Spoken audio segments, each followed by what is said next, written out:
जय हिंद दोस्तों, कैसे हैं आप लोग। तो आज हम बात करने वाले हैं साल 2023 में आई एक तेलुगु हॉरर फिल्म मंगलवारम के बारे में। दोस्तों, इस फिल्म की कहानी बहुत ही अच्छी है जो कि आपको बेहद पसंद आएगी, तो आप इस वीडियो को अंत तक ज़रूर देखिएगा। फिल्म की स्टार्टिंग में हमें 1986 का समय दिखाया जाता है, जहां हमें रवि और शैलू नाम के दो दोस्त दिखाए जाते हैं जो कि साथ ही पढ़ा करते थे और वो दोनों एक दूसरे के पक्के दोस्त थे। वो दोनों एक बागीचे से आम चुरा कर भाग रहे होते हैं और तभी रवि शैलू को एक काजल की डिबिया देता है और उसे बताता है कि ये काजल वो महालक्ष्मी के मंदिर से लाया है। दोस्तों, शैलू अपनी नानी के साथ रहा करती थी क्योंकि उसकी माँ की मौत हो गई थी और उसके पिता ने दूसरी शादी कर ली थी, इसलिए उसने शैलू को अपनी नानी के पास ही छोड़ दिया था और वो हर हफ्ते अपने दूसरी वाइफ और बच्चे के साथ वहाँ पर आता था ताकि वो उसकी नानी से प्रॉपर्टी में हिस्सा मांग सके। उसकी नानी उससे कहती है कि वो प्रॉपर्टी शैलू की है तो वो उसे वो प्रॉपर्टी नहीं देगी, जिसकी वजह से उसे बहुत ही गुस्सा आता है और वो अपनी वाइफ को लेकर वहाँ से चला जाता है। ये देखकर शैलू महालक्ष्मी के मंदिर जाके बहुत रोती है और रवि वहाँ पे उससे मिलने के लिए आता है और उससे कहता है कि वो चिंता ना करे, सब कुछ ठीक हो जाएगा। तभी रवि का बाप भी वहाँ पर आता है और उसे घर भेज देता है और शैलू को वो गलत वे में टच करता है और उससे कहता है कि वो उससे मिलने क्यों नहीं आती। इससे हम जान पाते हैं कि वो शैलू के साथ बहुत ही गलत काम किया करता था। रात को शैलू को खबर मिलती है कि रवि के घर में आग लग गई है और जब वो वहाँ पे जाके देखती है तो उसे पता चलता है कि रवि और उसका पिता उसी आग में जल के मर गए हैं। शैलू ये जान के बहुत रोती है क्योंकि उसका बेस्ट फ्रेंड अब मर चुका था। उसके बाद हमें 10 साल बाद की कहानी दिखाई जाती है, जहाँ पे हम एक औरत को देखते हैं जो कि अंधेरी रात में दौड़ रही होती है और उसके पायल की झंकार बहुत ही जोर से सुनाई दे रही थी। उसके दोनों हाथों और सर पे दिया जला होता है जिसकी ज्योति बिल्कुल नहीं बुझ रही होती और वो बहुत ही रफ्तार से भाग रही थी। अगली सुबह जब गाँव वाले उठते हैं तो वो दीवार पे कुछ लिखा हुआ पाते हैं और उसी गांव में काशी नाम का एक बंदा रहता था जो कि पढ़ा लिखा था और उसका दोस्त पुली अपनी आंखों से देख नहीं पाता था। पुली उससे पूछता है कि वहाँ पे क्या लिखा है। वो उसे बताता है कि वहाँ पे 2 लोगों के नाम लिखे हुए हैं जो कि रिलेशनशिप में हैं, वो भी शादीशुदा होने के बावजूद भी। जिस बंदे की बीवी का नाम वहाँ पे लिखा होता है, जब वो वहाँ पर आता है तो वो बहुत ही ज़्यादा गुस्सा हो जाता है और वो तुरंत अपनी वाइफ को जान से मारने के लिए जाता है, लेकिन तभी उसे पता चलता है कि कुएं के पास उसकी वाइफ और उसके प्रेमी ने खुद को मार डाला है। ये देखकर गाँव वाले बहुत ज़्यादा परेशान हो जाते हैं और सोचते हैं कि आखिर ये कैसे हो गया। तभी वहाँ पे ऐसा ही माया आती है जो कि इस केस की छानबीन करने जाती है, लेकिन गाँव वाले उसे बताते हैं कि जमींदार उनका मालिक है और अगर वो इजाज़त नहीं देगा तो वो इस लाश को पोस्टमार्टम के लिए नहीं ले जा सकती। तभी जमींदार वहाँ पर आता है और वो एसआई को उन लाश को ले जाने से मना कर देता है।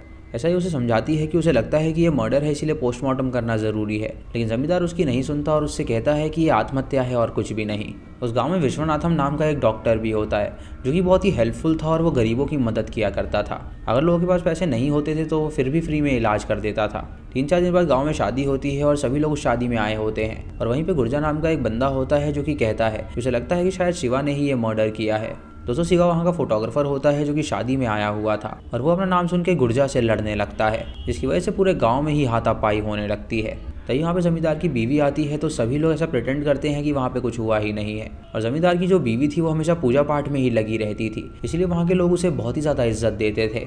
इधर महालक्ष्मी के मंदिर में जो पंडित होता है वो अपनी वाइफ से कहता है कि मंदिर एक मेला ऑर्गेनाइज कराने वाला है, लेकिन उनके पास कोई भी पैसे नहीं है। वो पैसे मांगने के लिए जमींदार के घर जाता है, लेकिन जमींदार उसे मना कर देता है और उसे कहता है कि उसे भगवान में विश्वास ही नहीं है। जब पंडित वहाँ से जा रहे होते हैं तो जमींदार की बीवी उन्हें अपने पास बुलाती है और उन्हें ढेर सारे पैसे देती है ताकि वो उस मेले को ऑर्गेनाइज करा सकें। ऐसा ही जब अपनी गाड़ी से गांव की ओर जा रही होती है तो वहाँ पे उसे देवी का मास्क पहना हुआ कोई नजर आता है और जब वो गाड़ी रोक के वहाँ पे देखने के लिए जाती है तो वहाँ पे कोई भी नहीं होता। ये देखकर वो हैरान हो जाती है और सोचती है कि आखिर उसने क्या देख लिया। अगली रात को मेला ऑर्गेनाइज किया जाता है जहाँ पे धूमधाम से सभी लोग सेलिब्रेशन करते हैं और हम देवी का मास्क पहने उस बंदे को भी देख पाते हैं जो कि वहाँ पे नाच रहा था। अगले दिन फिर से मंगलवार होता है और सुबह सुबह फिर से कोई दीवार पर लिख के चला जाता है और जब सभी गांव वाले वहां पे जाते हैं तो देखते हैं कि वहां पे और 2 लोगों का नाम लिखा हुआ है जो शादीशुदा होने के बावजूद भी एक दूसरे के साथ संबंध बना रहे हैं। ये देखकर सभी लोग हैरान हो जाते हैं और उनके घर जाते हैं, लेकिन देखते हैं कि उन लोगों ने अपने आप को पेड़ से लटका के मार डाला है। ऐसा जब वहाँ पे छानबीन करने के लिए आती है तो वो लोगों से कहती है कि अब ये बात साफ है कि ये मर्डर है, क्योंकि इतने सारे लोग खुदकुशी तो नहीं कर सकते। वो शिवा को बुलाती है ताकि वो उन लाशों की फोटोज ले सके और शिवा को हम देख पाते हैं जो कि बहुत ही घबराया हुआ था। तभी वहाँ पे जमींदार आता है तो एसआई उसे समझाती है कि उसे अब इस केस की छानबीन करनी होगी, इसीलिए उसे बॉडीज चाहिए होंगी पोस्टमार्टम के लिए। जमींदार उसे अलाउ कर देता है तो बॉडीज को पोस्टमार्टम के लिए ले जाती है। ऐसा ही सोचने लगती है कि आखिर ये मर्डर्स कर कौन रहा है और जो पहले लोग मरे थे वो उनकी लाशों को भी निकालने के लिए कहती है, लेकिन जब उनकी ग्रेव खोदी जाती है तो वहाँ से लाशें ही गायब थी, जिसका मतलब साफ था कि जरूर उन लाशों में उन्हें कोई ना कोई सबूत मिल सकता है, इसीलिए वो कातिल चाहता है कि उन्हें सबूत ही ना मिले। इधर गांव वाले फैसला करते हैं कि आज रात को वो लोग पहरेदारी करेंगे और जो कोई भी दीवार पर कुछ लिख रहा होगा वो उसे धर दबोचेंगे। रात को सभी लोग पहरेदारी करने लगते हैं और दीवार पर लिखता हुआ एक बंदा उन्हें नजर आता है और जब वो उसे पकड़ते हैं तो वो बंदा शिवा का छोटा भाई निकलता है। इधर रात को डॉक्टर जब केले के खेत से अपने घर के लिए जा रहा होता है तो उसे वहाँ पर एक लड़की के रोने की आवाज़ आती है। जब वहाँ पे जाता है देखने के लिए तो उसे शैलू की आत्मा नजर आती है जो ही कुएं में कूद जाती है और डॉक्टर ये देखकर बहुत ही हैरान हो जाता है। उसके बाद हमें कुछ महीने पहले की कहानी दिखाई जाती है जहाँ हमें बताया जाता है कि आखिर शैलू के साथ ऐसा क्या हुआ था जिसकी वजह से वो मर गई थी। दोस्तों दरअसल शैलू जवान हो चुकी थी और वो कॉलेज पढ़ने जाया करती थी और वो बहुत ही ज़्यादा सुंदर थी, इसीलिए मोहल्ले के सारे लड़के उसे देखा करते थे। शैलू के कॉलेज में एक प्रोफेसर था जो कि उसे बहुत ही ज़्यादा पसंद करता था और शैलू भी उसे मन ही मन पसंद करने लगी थी, जिसकी वजह से वो दोनों रिलेशनशिप में आए थे और उन्होंने संबंध बनाया था। शैलू को उसके साथ इतना अच्छा लगने लगा था और उसे लग रहा था कि वो उसे सच्चा प्यार करता है।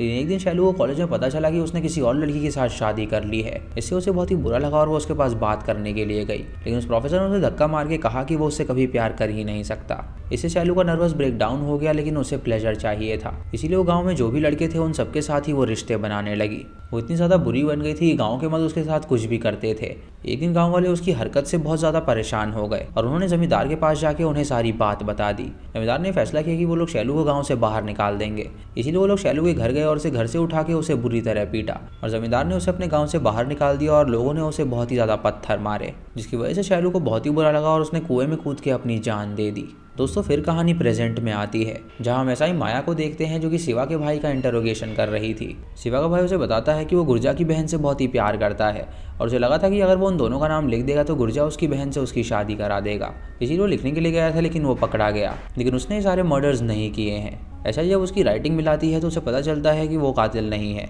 इसीलिए वो उसे वहाँ से जाने देती है। अब अगले मंगलवार की रात को फिर से ये लोग पहरेदारी में लग जाते हैं और हम उसी लेडी को देखते हैं जो कि दिए लिए बहुत ही जोर से भाग रही थी। एक आदमी जब उस लेडी के सामने आता है तो वो देवी का रूप देखकर बहुत ज़्यादा डर जाता है, इसीलिए वो तुरंत वहाँ से भाग निकलता है। वो गांव में सबको बताता है कि उसने स्वयं देवी को देखा है, लेकिन कोई भी उसका विश्वास नहीं करता और उससे कहते हैं कि वो सिर्फ उसका वहम होगा। वो जो लेडी वहाँ पे देवी बन के भाग रही होती है वो कोई और नहीं बल्कि पंडित की वाइफ थी और उन लोगों की प्रथा चली आ रही थी कि वो देवी की पूजा ऐसे ही करते थे, जहाँ पे 3 मंगलवार को बिना किसी के नोटिस हुए पायल पहन के भागती थी और ये उनका तरीका था देवी को पूजने का। इधर गांव में डॉक्टर बिना किसी के नोटिस हुए दीवार के सामने आता है और वो वहाँ पे चौक निकाल के दीवार पे लिखने लगता है, लेकिन तभी वहाँ पे एसआई आ जाती है और उसे पकड़ लेती है और उसे कहती है कि उसे शक था कि शायद वही ये सब कर रहा है, क्योंकि वो इस गांव का सबसे शरीफ इंसान है और उस पर शक जाएगा ही नहीं। एसआई उससे ये भी कहती है कि उसने सबको बताया था कि उसने शैलू की आत्मा देखी है, लेकिन दरअसल वो झूठ था और कुछ भी नहीं।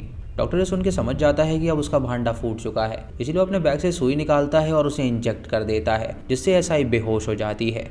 जब एसआई की आंखें खुलती हैं तो वो अपने आप को बंधा हुआ पाती है और वो डॉक्टर से कहती है कि वो उसे सलाखों के पीछे डाल कर ही रहेगी। डॉक्टर उसे बताता है कि पहले वो पूरी बात जान ले कि आखिर वो ये सब क्यों कर रहा था। उसे बताता है कि कुछ महीने पहले जंगल में उसे शैलू बहुत ही बेकार अवस्था में मिली थी और वो उसे हॉस्पिटल लेकर आया था और उसका ट्रीटमेंट किया था।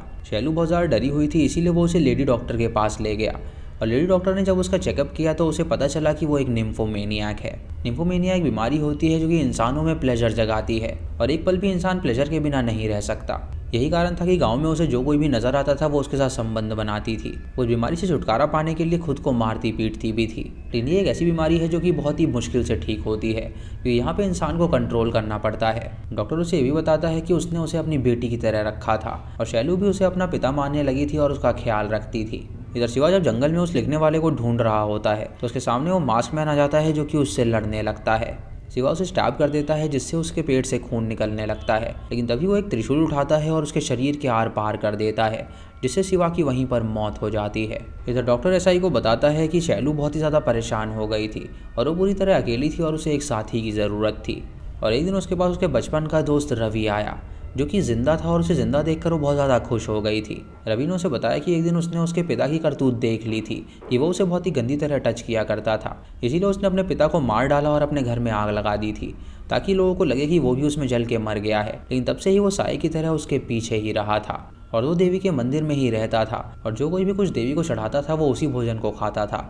शैलू उसे वापस पाके बहुत ही ज़्यादा खुश हो गई थी और वो दोनों एक दूसरे से शादी भी करने वाले थे। लेकिन एक दिन उन्हें खबर मिली कि शैलू ने आत्महत्या कर ली है। उन्होंने जब शैलू की लाश को देखा तो उन्हें पता चला कि वो एक मर्डर है और ये जो मर्डर किया था वो 6 लोगों ने किया था, जिसमें 4 वो थे जो कि पहले ही मर चुके हैं और 2 लोग ऐसे हैं जिसमें से एक को रवि ने अब तक मार दिया होगा। ऐसा ही उससे पूछती है कि बाकी 2 लोग कौन हैं, तो वो उसे बताता है कि बाकी 2 लोग हैं शिवा और जमींदार की बीवी। वो दोनों रिलेशनशिप में हैं और जमींदार को इस बारे में कुछ पता ही नहीं है। ऐसा ही उससे कहती है कि उसकी बीवी बहुत ही अच्छी औरत है, लेकिन वो उससे कहता है कि उसने जमींदार से शादी सिर्फ उसके पैसों के लिए करी है और वो गाँव वालों के सामने नौटंकी करती है शरीफ बनने का। डॉक्टर उसे ये भी बताता है कि शैलू ने अपनी आंखों से जमींदार की बीवी और उस फोटोग्राफर शिवा को एक साथ देखा था और ये बात किसी को पता ना चले, इसीलिए उन 6 लोगों ने मिलकर शैलू को जान से मार डाला। हम वहीं पे बाहर जमींदार को देख पाते हैं जो कि ये सारी बातें सुन रहा था और वो अपने घर जाकर अपनी बीवी को जला के मार डालता है। रवि जब शैलू का बदला पूरा कर लेता है तो वो कुएं में कूद के अपनी जान दे देता है। अगली सुबह जब जमींदार की वाइफ के मौत की खबर जब सब लोग सुनते हैं तो वहाँ पर आते हैं और एसआई जमींदार से पूछती है कि वो कैसे मरी। तो जमींदार उसे बताता है कि वो देवी की बहुत बड़ी भक्त थी, इसीलिए उसने खुद को जान से मार डाला ताकि वो देवी के पास जा सके।